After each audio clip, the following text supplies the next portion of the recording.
Hi, I'm Sarah Green and I'm from the board game BBQ, and today I'm reviewing Dune Imperium from Legendary Games, and it's designed by Paul Dennen. Dune Imperium is a game for 1 to 4 players which utilises the mechanics of deck building and also worker placement to gather resources, to do battles, and the goal being to get more than 10 points before anyone else to win the game.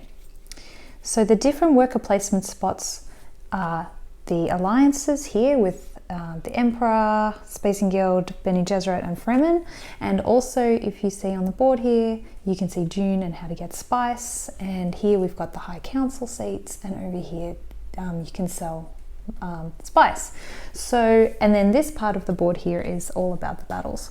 So the game will first have rounds where you'll take turns to place your workers on the board. You need to discard a card that has the color of a place you would like to go. So for example, if I wanted to go to the Hall of Oratory, I could use this card to do that. That means that this card won't be available in the next phase of the game. So after we've placed our workers, using these cards, we keep those to the side, and then we do a reveal turn where we reveal what other cards we have in our deck, and we use the part in the space section here to either buy new cards. So this is 3 influence to buy new cards from the market row or from the static row up there. Or you can also sometimes reveal swords that add to your battle number if you're in a battle. So battles happen at the end of the round. There's a really handy guide here on how the round flow works out.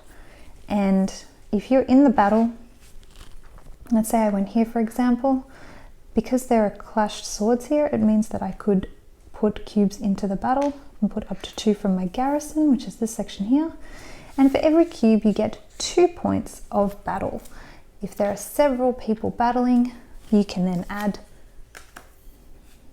from your hand if you reveal swords in your reveal action. So with everyone battling at the end of the round, the tension in the game revolves around that end of round combat. There are different conflict cards. Some of them, the first player will actually get a point, or even further on in the game you might end up getting 2 points. So the battles are absolutely worthwhile and lucrative and a major source of points in the game. The other way to get points is to also become allied with someone, which you also need cards for because, again, they're worker placement spaces and they give you benefits. One of the best benefits in the game is the intrigue cards, which can give you huge battle bonuses or resource bonuses as well. There are 2 types of cards. There are the brown cards, and then there are the military cards, which are red. Another way to get points in the game is to start buying these very expensive The Spice Must Flow cards. They give you spice, they're worth 1 point, but they cost a whopping 9 influence. The game comes with a really handy solo mode that revolves around just this one deck of cards. It's as simple as flipping a card and sending your opponents to that space. They collect what it shows on the card, not on the space, and if they reveal a battle symbol here, then they are allowed to enter the battle. They bring in 2 from their garrison, which is the maximum, and of course the cube that they're putting in from the card. When it comes around to the reveal turn, they also reveal, and you can add the swords to their revealed, to their battle score. There are 4 levels of difficulty with the AI. They start with different amounts of troops in their garrison, and they start with different resources as well. So my thoughts on Dune Imperium.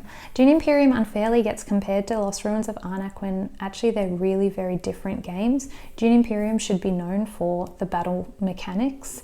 Even though they're not super unique, it is the best part of the game and they are very tense. The game, because it's racing to 10 points and the battles are the main way to get points in the game, the game revolves around the battles, and it's really quite neat how you spend time gathering things during the worker placement part of the game in order to resolve this battle. And in that way, it's thematic. It's more of a Dune flavor than actually an immersive experience, but it does have a Dune flavor, definitely. And the fact that you can ally with these houses, and you can actually get points that way as well. It just doesn't seem like it's as strong to go up these tracks as it is to get points by going into battle. But a little bit of both obviously is good. And the Bene Gesserit faction, because they let you get intrigue cards, it's kind of a no-brainer to try and get up that track as well, and to get as many intrigue cards as you can. Often you can get intrigue cards for battling, which is kind of neat because it means that you might get one that's going to help you out in the next battle as well. Because one of the cool things about this game is you've got to choose which battles you're going to go and send all your troops to, because if you can't just go in every time, because it takes some time to build up your forces and then also put them into the battle. It means that you're not going to take part in every battle, but if you see that someone's, getting ahead, then you might go all in to stop them from winning. The other really good part about this game is, even though I don't think the deck building part of the game is super strong, I don't think it's a great strategy to try and get really high influence cards and try and buy your way to victory by getting the Spice Must Flow cards. I don't think that's a really great strategy, but on saying that, the neat part about this game is that you can, if you take this card for example, you can see that there's a grey section and a space section, and you get the benefit of the grey when you use this card as a worker placement spot. So if I use this to go to Carthage, then I get a water as well, which is really neat. But if I didn't use it, if I left it until the reveal action, then it's worth 2 influence and 3 swords. So there's flexibility with some of these cards that is actually really fun to think about. Along the same lines, another great part about the game is that you might pick a card because you think it's going to be really helpful for you, but then you really want to put lots of green, you want to go to this green space because you want to put lots of cubes in your garrison, and then all of a sudden you realize you've drawn 5 cards and none of them have green, and that your entire round you can't go here. So you have to be a bit flexible sometimes, and that's quite neat as well. I don't mind that. Some people probably wouldn't like that. That's cool. The funny thing is, I enjoy that, but what I don't like is having the card and then someone else goes there and I can't go there because someone else is there, and then that's when flexibility sucks. But actually, funnily enough, with the faction abilities, they all seem a little weak. They don't seem very asymmetrical, which is a shame. I would have liked to see more powerful faction abilities, but Helena, she lets you actually, you can't get blocked on half of the board. You can't get blocked on purple and green. So just be her every time, definitely. And the deck building part is really sneaky because you might see this and you might think this is really good, but it's terrible because you can't use it at all for worker placement. You can only use it as a reveal or trash it for $4. I guess it's kind of flexible, but I wouldn't buy that. I wouldn't buy that in a million years. So the solo mode. The solo mode is a deck of cards and you play with 2 opponents, and it's really simple because they don't have a deck.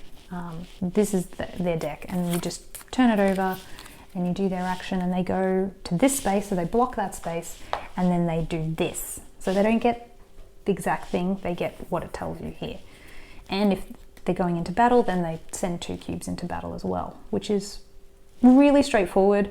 There's different difficulty modes, so they start with different resources and things like that. So they do gather resources and they trade in, like if they get 7 spice, they'll trade it in for a point. If they get, I think it's 7 money as well, they'll trade it in for a point. If they get 3 water, they'll trade it in for a point.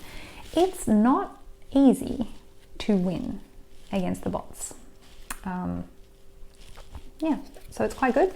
And then when you do go to battle, they also basically get an intrigue card because you reveal another one for each of the bots in the battle, and then they get extra combat as well. I don't really play a lot of solo games, but I actually enjoyed this. It was a smooth experience, it was fast, and it was really hard.